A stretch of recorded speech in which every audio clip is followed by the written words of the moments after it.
నల్గొండ జిల్లా కేంద్రం కనకదుర్గ కాలనీలో దారుణం చోటు చేసుకుంది. కన్న కొడుకు తలపై సుత్తితో కొట్టి చంపేశాడు ఓ తండ్రి. అనంతరం తాను సైతం పురుగుల మందు తాగి ఆత్మహత్య చేసుకున్నాడు. లింగారెడ్డి జూనియర్ లైన్మెన్ గా పనిచేస్తున్నారు వాళ్ళు.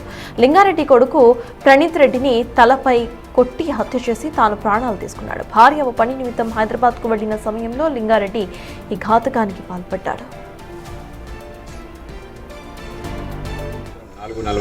సాయంత్రం 4:45 సమయంలో డీజీ కంట్రోల్ నుంచి మాకు సమాచారం వచ్చింది.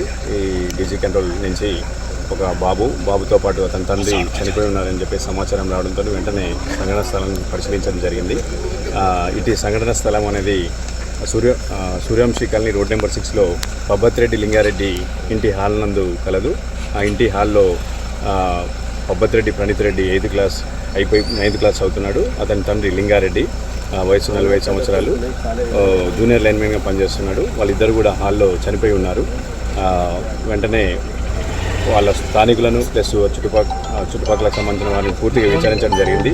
అతని యొక్క కుటుంబ సభ్యులను కూడా విచారించిన తర్వాత వారి యొక్క ఫిర్యాదు మేరకు దరఖాస్తు తీసుకొని కేసు విచారణ చేపట్టడం జరుగుతుంది. అంటే ఎట్లా ఉంది సార్ ఇప్పుడు ఏమనుకుంటారు? పబ్బతిరెడ్డి లింగారెడ్డి యొక్క తండ్రి ఫిర్యాదు మేరకు సంఘటన స్థలంలో ఇద్దరు చనిపోయి ఉన్నారు. కుమారుడు అయినటువంటి లింగారెడ్డి కుమారుడికి పూర్తిగా తలకు బలమైన గాయాలున్నాయి.